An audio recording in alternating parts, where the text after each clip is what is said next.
So, pag gumagawa ka na ng postings, nalaman mo na yung mga rules, no? Nalaman mo na yung mga do's and don'ts, yung mga dapat iwasan, sensitive issue, and that kung saan ka dapat magbigay ng mas maraming emphasis, ano, regarding sa business o sa industry na napasok mo. So, kung gusto nyong maintindihan pa lalo ito, panoorin nyo yung video sa description, makikita nyo na pinaliwanag ko yung first month and second month natin sa trabaho. So regarding naman sa paggawa ng post, whenever na gumagawa tayo ng post, may nag-a-approve.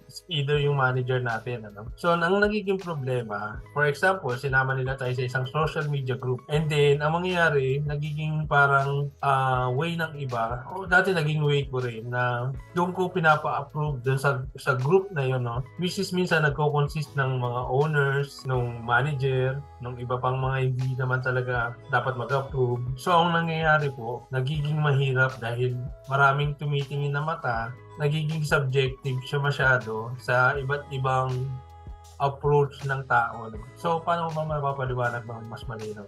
So, para padaliin ko na lang yung paliwanag, pagka magpapa-approve tayo, as much as possible, dapat sa isang tao lang. Isa lang yung kausap natin, hindi sa group. Kasi ang magiging positive nito, ang magiging pros nito, pagka isang tao lang kausap natin, hindi maraming parang okay na sa tatlo, may isa po kontra. So, ibig sabihin, ma-halt yung pagpo-post dahil lang sa isang kontra. So, i-revise mo na naman. Ngayon, pag gumawa ka na naman, approve na yung kumukontra kanina, may isa na naman kukontra. So, ang nangyayari, instead na nagiging mabilis yung pagtatrabaho mo, nagiging maayos, nagiging magulo. Kasi hindi naman masasabing ng gugulo, no? Pero merong maraming kontra-kontrang nangyayari dahil iba-iba yung perspective ng tao.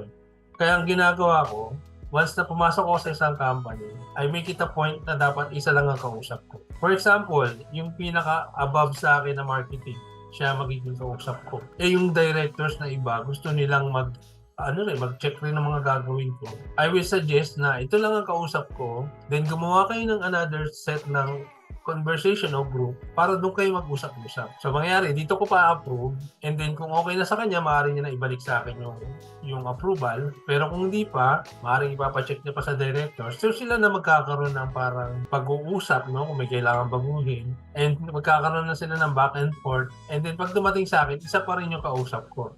So, nagiging maganda yung proseso. Not unless kung kunwari, tatlo yung dapat mag-approve. Ganun lagi, magiging routine nyo na masyadong tedious, no, na dalawa approve, isa disapprove. Kapag gagawin mo na naman, dalawa approve, isa disapprove. Isa ang approve, dalawa magdi-disapprove. So, para tanggalin mo yung problema na yon, make it a point na isa lang ang kausap mo para hindi ka rin masyadong maubusan ng oras at mapagod at maguluhan. So, salamat po. Sana mapaganabagan itong post na ito. Don't forget to share, subscribe, and like the video. Thank you po.